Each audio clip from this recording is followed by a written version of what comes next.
21st century. Wars, epidemics, pandemics, economic and social crises, accelerated growth in consumption. The changes that are taking place in the world today have endangered the basic values of our civilization and our very future. It is becoming clear humanity has once again reached a dead end.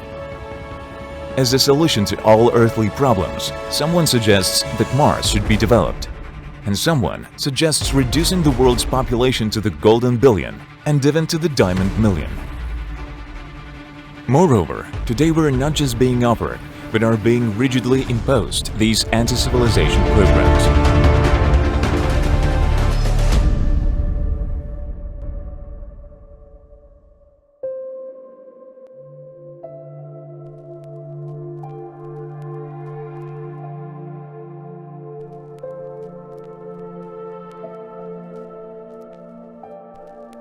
But there is another way, a biospheric technological one, which will be based on environmental and social sustainability. And this is where Russia and Belarus can play a key role, as these are countries with enormous resource and intellectual potential.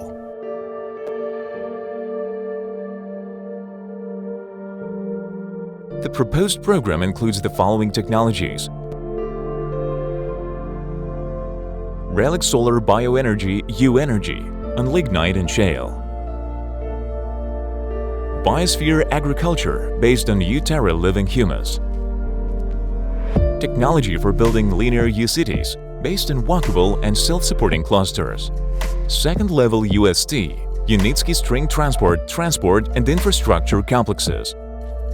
This project will give Russia and Belarus a real opportunity to become world leaders within a generation and an example to follow, where the main vector of development will not be artificial intelligence and robots, not missiles and nuclear bombs, but human intelligence and human beings themselves, society, family, and biosphere technology.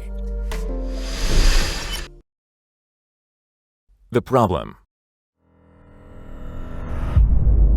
Today, 11 cities in Russia are in the status of an environmental emergency zone. It is known that among the unfavorable factors, the first place is occupied by motor transport. Urban noise comes second. Its level has increased 2.5 times in the last 20-25 years. Another important problem is soil degradation. About 30% of Russia's fertile land is degraded, and the rate of soil degradation is now such that it threatens the ability of future generations to meet their most urgent needs.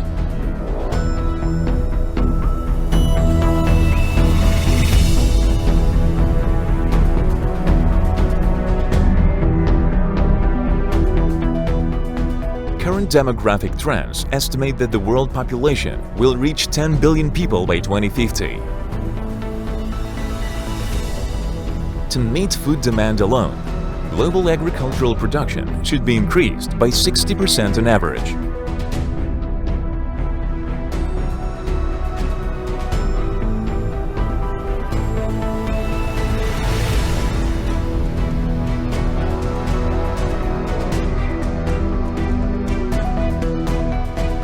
Climate change is not an easy situation for Russia's economy either.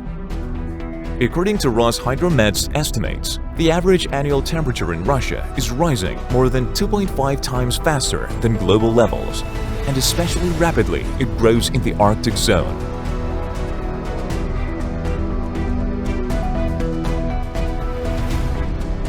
Incidentally, global statistics confirm scientists' predictions of rising economic impacts of warming, both at the planetary level and in specific regions of the world, including Russia.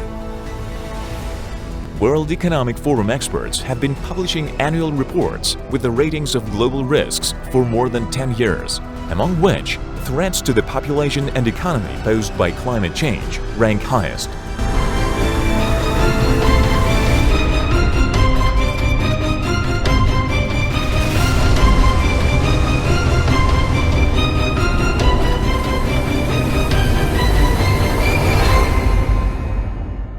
The problem of the transport complex needs to be addressed, as transport isolation deprives citizens of basic mobility As transport isolation deprives citizens of basic mobility, access to the basic amenities of civilization is now far from being available to all. Spatial heterogeneity is increasing. Furthermore, the UN predicts that the number of urban dwellers in the world will reach 5 billion by 2030. Meanwhile, the urban population will grow mainly in medium and large cities, not in megacities. So, the issue of transport is becoming more relevant than ever. The territory of Russia is very unevenly populated. This is primarily due to geographical and historical factors. The Asian region, on the other hand, is the least populated for climatic reasons. For example, Siberia has a harsh climate. Inhabitation is also influenced by infrastructure, which is not well developed in many Asian parts of the Russian Federation. Given current attitudes and trends, Russia's economy could finally turn into a resource-based economy, exploiting nature. And such economy suffers from any, even a slight decline in the price of raw materials. Accordingly, such an unfavorable perspectives is the most important reason why the national economy must be modernized as quickly as possible. Not only for Russian cities, but for the country as a whole. Opportunities. Russia, being the largest country in the world, has all the resources, including intellectual potential, to become a trendsetter in science and technology. However, its positions in these areas is weakened. The reason for that is the collapse of the USSR and the long period of recovery that followed. As a result, other countries have gone far ahead in technological development. Attempts to catch up with them within the framework of traditional industries turn out to be difficult to implement.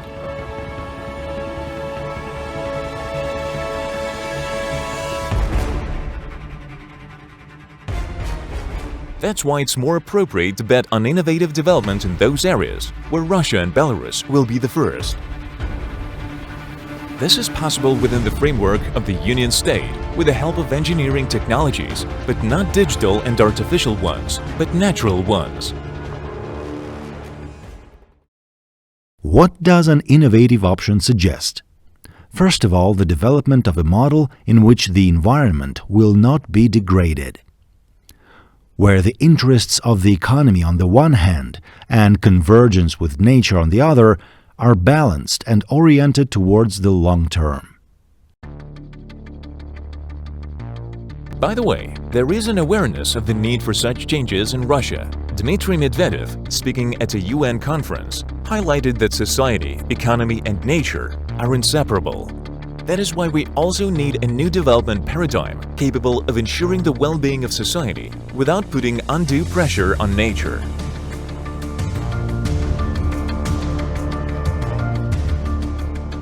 In such a system, the development of transport infrastructure could be a key focus, which will not only substantially improve people's living standards, but also create millions of jobs. It will also stimulate the growth of domestic demand and supply.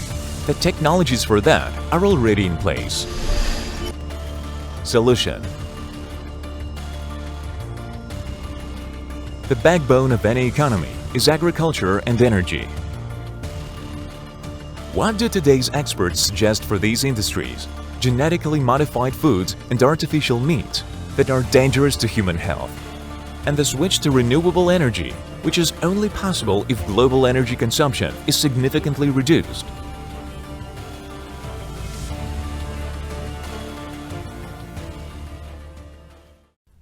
Is there an alternative? There certainly is. We propose a reboot of the production and economic systems through innovative biosphere technologies. What areas are included here?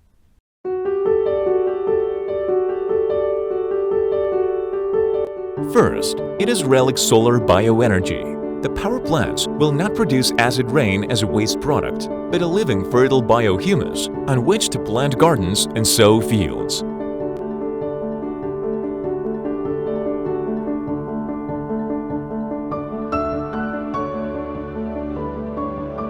Second, it is next-generation logistics. Existing Level 1 transport will be replaced by more efficient, greener and safer Level 2 transport by rail-based electric vehicles on steel wheels, unimobiles.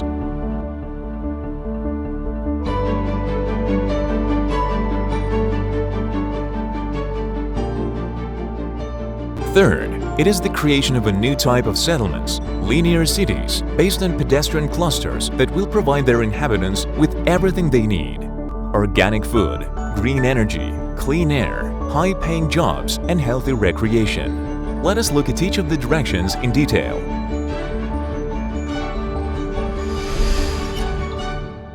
Bioenergy and Biosphere agriculture. Energy stored in lignite and oil shale is relic solar energy harvested by living organisms that lived on the planet over 100 million years ago. So, oil shale and lignite would be used not so much to generate electricity and heat, but to produce biohumus, the basis of any soil fertility.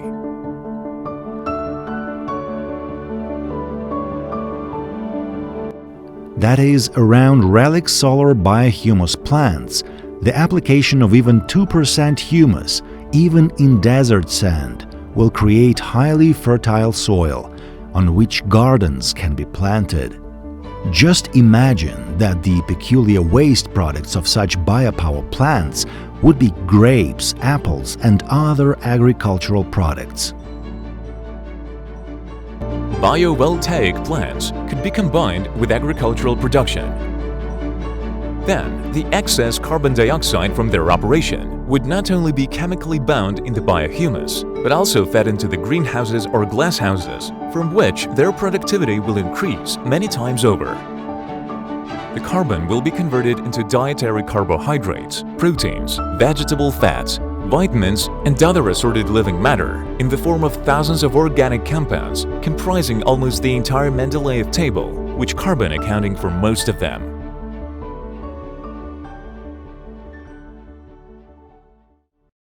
It has long been known that naturally fertile soil is the key link that can be called the global immune system of the Earth's biosphere.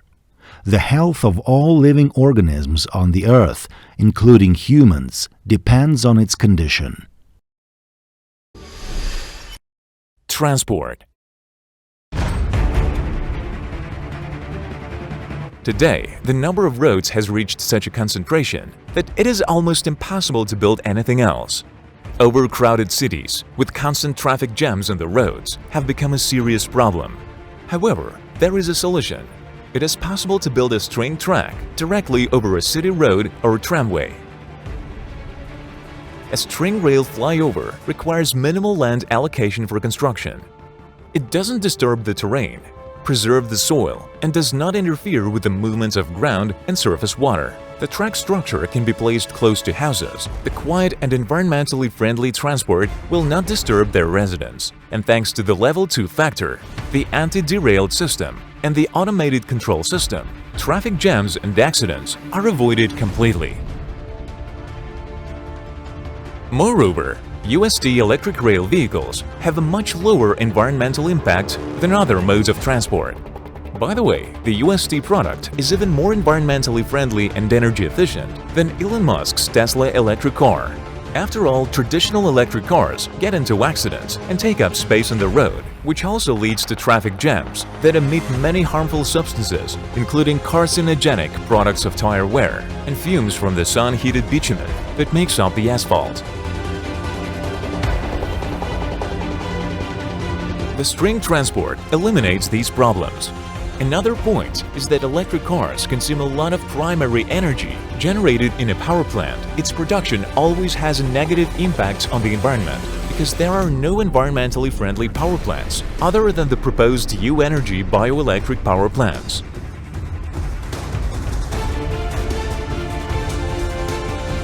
Energy consumption of unicars on steel wheels is 5 to 7 times lower than that of cars and traditional electric cars with pneumatic tires. On top of that, the production of car tires and their disposal are also harmful emissions. In the UST transport, this problem has been solved. It uses only steel wheels, which are more efficient and durable even than traditional railway wheel sets. The USD transport can be used for a variety of applications, such as high-speed links between metropolitan and suburban areas. It could connect parts of a city separated by, say, a wide river. But its effectiveness is particularly noticeable in areas with difficult terrain. Building a track there, with spans of a kilometer or more, would cost an order of magnitude less than building railway and automobile overpasses. Strength transport can also strengthen the country's defense capabilities by moving troops quickly to any point on the national border and to key areas. And the almost zero impact of this transport on nature allows it to be used in areas with strict environmental requirements. Energy efficiency, safety, environmental friendliness, adaptability and affordability are the main benchmarks of the USD transport. With these characteristics, it is able to provide answers to the challenges facing the transport industry today. The arrangement of everyday life in a linear city.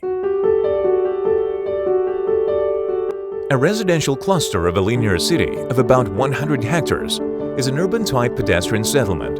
It will comfortably house between 2,000 and 10,000 residents. The residential area of the linear city cluster will be divided into neighborhoods where common areas for residents and visitors will be located. A high-rise building with a USD station on one of the floors or on the roof will be in the middle of the residential area. A string rail truck structure will run above the forest belt at a height of more than 10 meters, which will be at least 10 times cheaper than a traditional underground. The apartment blocks are combined into an apartment building, a kind of horizontal skyscraper, a high-rise building lying on its side. Each house is designed to house an average family of 5 and has 3 floors, a basement, a living room, and a mansard. The mansard roofs of each horizontal skyscraper are designed as glass houses. This will make it possible to grow not only fruit and vegetables, but also seafood and fish, as well as mushrooms, microgreens, and other organic food products, regardless of the time of year. In this way, the inhabitants of the linear city cluster will be fully supplied with everything they need to live, with organic food, potable water, clean air, green energy, and decent housing. Neither the state nor the corporations will have to take over the care of the residents of the linear city. With a stable supply of basic goods, products and services, the volume of demand for everything else will become much more predictable. The risks of overproduction and thus of economic crisis would be reduced to zero. Such technologies are already being tested and certified in 2 research centers in Belarus and the United Arab Emirates. Today, 6 types of innovative buildings, such as those that can be built in clusters of linear cities, are already in successful operation, including those with greenhouses on the roofs, a subtropical glass house, and a garden inside the house.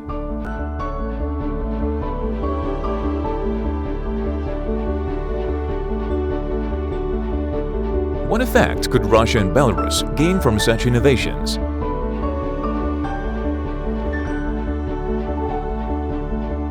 Setting up mass production of biohumus from lignite and shale would allow to export this product around the world, generating profits even higher than those currently enjoyed by oil suppliers. And the demand for humus would be much higher than the demand for oil.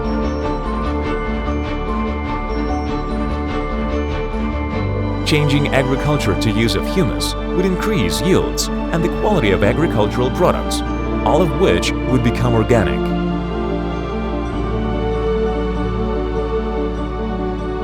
The creation of a new transport infrastructure industry based on the USD technologies will secure orders for companies across a wide range of industries. The construction of linear cities will stimulate the real estate market and allow hard-to-reach areas to be developed.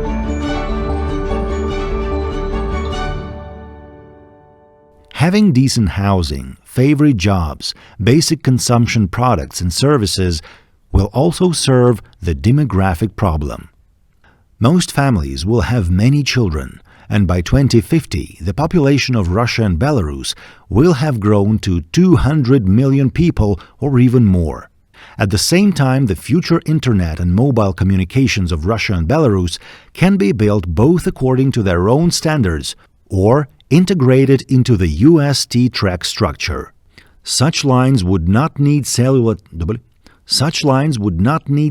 towers or space communication satellites. Their functions would be taken over by elements of the transport infrastructure, anchor and intermediate supports, stations, terminals, relic solar biovoltaic power plants, as well as rolling stock and rail-string track structure, into which energy and information networks would be integrated. Another area is the production of own cryptocurrency. An automated control system for transport and infrastructure complexes is easily combined with the development of its own settlement unit. Its mining will be automatic, with no additional consumption of resources or energy. In the process, for example, of freight and passenger transport. Consequently, the more there will be carried out transportation, the more energy, biohumus, and agricultural products will be generated in the linear cities, the higher will be the real, not virtual, value of such a unit. It could therefore eventually become the world's main digital currency, controlled by Russia and Belarus. In this way, a digital equivalent of the US Federal Reserve could be created. Many would say that putting such a program into practice would be too vast, material-intensive, and very expensive. But is it really so? After all, the costs needed to reboot the economies of Russia and Belarus into a union state are not that high. They are at the level of other Russian programs. The Russian transport strategy approved in 2008, for example, was valued at the same $5 trillion.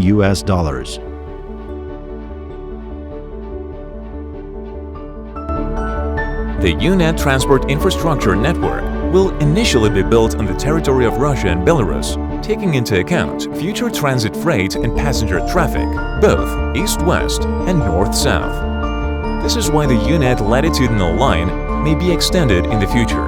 In the west, from Brest to Lisbon.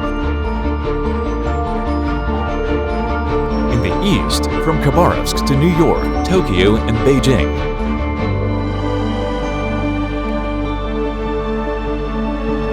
In the south, from Omsk to Shanghai.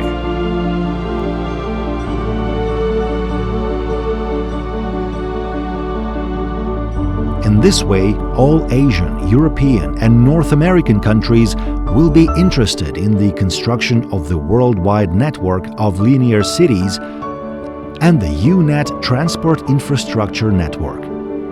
Therefore, a new generation of global transport infrastructure space can be created at their expense.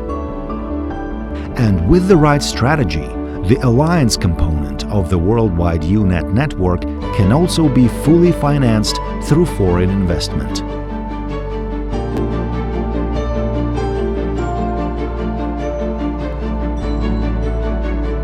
The Union State of Russia and Belarus will become a worldwide leader in rebooting the global economy.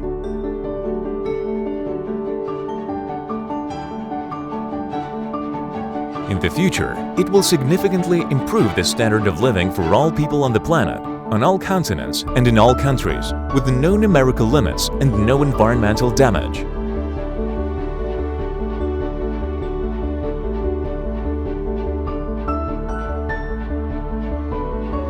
At the same time, the main weapon of the Allied state, to which the collective West has in fact declared war, will be not supersonic missiles and nuclear weapons, but mineral and territorial resources, which is about 20% of the world's reserves.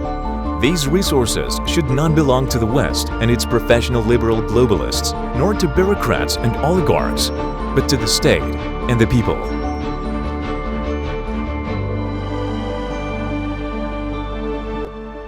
We should shift from consumer capitalism to a creative and socially oriented economy. The main thing is to find internal resources, reserves, build up own competencies, and then Russia and Belarus together with the multinational people of the Union State, will win any confrontation and once again prove their greatness and special civilizational role in the world.